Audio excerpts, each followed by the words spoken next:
Karena itu segala perbuatan yang menjauhkan kita dari surga segala evaluasi. Ayo cepat kembali kepada Allah. Diturunkanlah kemudian surah berikutnya yang ke-40, tawaran kita untuk kembali. Kembali kepada jalan yang sesuai dengan petunjuk Allah disebut dengan taubah. Taubah sifatnya, taib sifat penerimanya. Maka Allah tawarkan kepada kita, kamu punya masalah apa sih? Ada dosa, saya ampuni. Ghafiridz dzambi wa qabilit taubi. Saya sering katakan pada Anda, ghafir itu turunan sifat yang naik dari sifat afu. Al-afu itu masih umum. Bisa kesalahan ada dosanya, umumnya kesalahan belum tentu melahirkan dosa. Anda salah sholat subuh misalnya, subuhnya jam 4.32, bisa lah saja. Kita tunaikan sholat. Adzannya 4.28, subuh misalnya tunaikan 4.32. Lalu Anda tunaikan misalnya, mohon maaf ya, 4.28 adzan, Anda baru bangun 8.24. Misal, Anda sholat misalnya, salah tidak? Halo? Wallahu a'lam. Baik, adzan subuh 4.28, Anda bangun 8.24. Lalu Anda sholat, salah tidak? Salah. Jelas salah.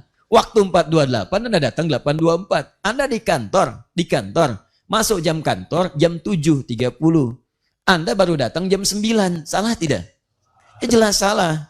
Anda dipanggil Allah 4.28, baru datang 8.24. Salah? Jelas salah. Tapi yang salah ini dosa enggak?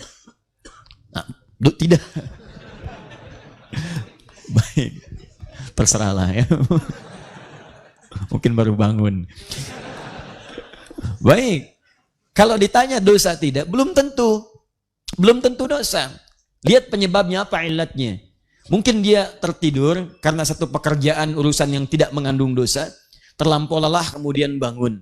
Atau jangan-jangan juga terpeleset. Tahajudnya misalnya luar biasa khusyuk, istirahat tidur, bangun-bangun 8:30 misalnya kan? Tanpa direncanakan. Bangun dia, salah, iya. Cuman dosa belum tentu. Nah Allah kemudian menurunkan sifat. Yang dengan sifat itu memaafkan kesalahan kita walaupun belum tentu mengandung dosa. Sifatnya disebut dengan al-afu. Kesalahannya disebut dengan khata. Kalau dikerjakan disebut dengan akhta. Kalau agak banyak disebut dengan akhta'un. Kalau kemudian mohon maaf lebih banyak lagi disebut dengan khataya. Tiap hari kita ngaku, setiap mau sholat kita katakan, dalam doa iftitah kita katakan, Allahumma ba'id baini wa baina khataya, ya, kama ba'adta bainal masyriqi wal maghrib. Banyak kesalahan kita buat, cuma belum tentu dari kesalahan itu mengandung dosa. Nah kalau kemudian, mohon maaf nih, bangunnya sama-sama 8:30, tapi motifnya kesiangan karena begadang yang tidak ada manfaatnya. Tidak ada artinya. Begadang, boleh begadang kalau ada artinya. Yang ini nggak ada artinya. Ya, nonton bola, terus dikejar-kejar sampai mepet subuh. Lihat, menang. Ujungnya menangis. Kalah jagoannya. Kalah, tertidur dia lewat waktu sholat. Bangun kemudian jam 8.24. Salah tidak? Salah. Dosa tidak? Ketika kesalahan mengandung dosa berubah nama jadi dzambun namanya. Dzambun. Salah yang mengandung dosa. Baik saat Anda membawa dosa pun Allah tidak akan biarkan Anda pulang dengan membawa kotoran. Kamu lahir itu suci. Kullu mauludin yuladu 'alal fitrah. Saya tidak ingin kamu kembali dalam keadaan kotor. Maka Allah kemudian turunkan lagi sifat yang kedua disebut dengan ghafir. Ghafir. Sifat Allah yang mengampuni kesalahan yang berpeluang menjadi dosa di dalamnya. Ghafirun. Kesalahannya makin banyak. Bukan cuma sendirian, dia ngajak orang. Mau kemana? Tahajud. Tahajud sholat ya? Iya, sholat nomor 2. Nomor 1 sini dulu ikut nonton. Sama-sama terlambat. Naik levelnya. Dari dzambun jadi dzunubun. Dzunubun. Agak semakin bertambah dosanya. Tidak dibiarkan. Sekalipun dosanya bertambah, diturunkan sifat yang ketiga. Namanya ghaffarun. Ghaffar. Ya, Quran surat Nuh ayat yang ke-10. Nabi Nuh berdakwah kepada umatnya. Banyak dilecehkan. Banyak kemudian dihinakan. Ada yang mengancam. Terakumulasi dosanya makin banyak. Maka beliau katakan, faqultu astaghfiru rabbakum innahu kana ghaffara. Aku katakan, istaghfir, ayo balik. Istighfar, evaluasi diri. Minta ampun sama Rabbmu. Innahu kana ghaffara. Kenapa tidak mengatakan innahu kana ghafira, tapi ghaffara? Karena kesalahan umat Nabi Nuh telah terakumulasi. Dosanya makin banyak. Bukan cuma sekali mencela, tiap ketemu mencela. Kayak orang gila Nuh ya bikin kapal, nggak ada apa-apa. Terus nuduh. Kalau kamu gak berhenti, kami lempari ya. Terus ngancam. Ancaman ada, celaan ada, hinaan ada, terakumulasi. Dzunubun, dari dzambun jadi dzunubun. Maka berubah kalimatnya Ghaffar. Seakan-akan ingin dikatakan, duhai hambaku, kesalahan kamu bertambah banyak, aku berikan kesempatan untuk aku hapuskan keseluruhannya.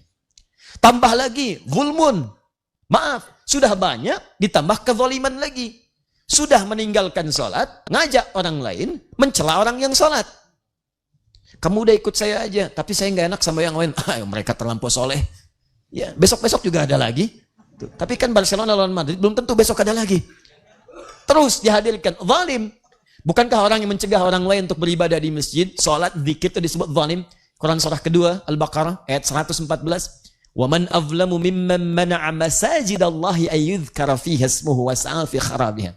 Siapa orang paling zalim yang mencegah atau memberikan hambatan pada orang yang pengen berzikir di masjid? Disebut zalim perilakunya. Tapi itu tidak mengurangi Allah Subhanahu wa taala untuk memberikan limpahan luas rahmatnya. Diturunkan bagian nama yang keempat disebut dengan Ghafur. Ghafurun. Dzunubun ma'a zulmi, pasangannya Ghafur.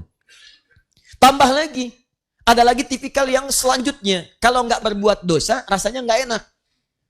Udah terlambat sholat, ngajak orang lain pun terlambat, nuduh orang yang tidak sholat, atau nuduh orang yang sholat, menjelek-jelekan mereka, tambah lagi dengan amaliah yang lain yang buruk-buruk. Sambil mabuk, sambil macam-macam, dan seterusnya. Bahkan ada orang yang kalau nggak maksiat, gatal rasanya. Dalam sehari. Nah, perbuatan seperti itu yang berlebih, dalam istilah Al-Quran disebut dengan israf. Asrafa yusrifu israfan. Israf, lebih berlebih. Orang lakukan sekali, dia nggak puas, terus berkali-kali. Israf. Maka Allah turunkan sifat yang terakhir, yang kelima. Supaya kita tidak berputus asa saat ingin kembali kepada Allah Subhanahu wa ta'ala. Ada bahasa dalam diri kita, saya udah banyak dosanya, mungkin nggak diampuni. Tiba-tiba turun Quran surah 39 yang tadi itu. Ayat 53. Qul ya ibadiyalladzina asrafu ala anfusihim la taqnatu min rahmatillah. Sifat yang kelimanya disebut dengan Rahim. Di antara maknanya memberikan ampunan dari dosa yang sudah berlimpah. Kadang disatukan antara Ghafurun dengan Rahim. Innahu huwal Ghafurur Rahim. Sekarang lihat pilihannya. Kesalahan tanpa dosa, ada Al-Afu. Kesalahan dosa dikit, ada Ghafir. Kesalahan dosa agak banyak, ada Ghaffar. Kesalahan dosa dengan perbuatan zalim, ada Ghafur. Kesalahan tanpa batas, kalau ingin kembali, jangan putus asa. Saya punya sifat rahmat. Saya punya sifat rahmat. Dengan rahim saya ampuni sebelum engkau berpulang kepadaku. Yang membunuh 100 orang saja, saya ampuni, bisa masuk surga. Masa kamu yang nggak pernah bunuh orang nggak bisa diampuni? Yang pernah berzina saja, Masya Allah saya ampuni, bisa berpeluang masuk surga. Masa kamu yang nggak melakukan itu tidak bisa diampuni? Ayo balik, ayo balik, ayo balik.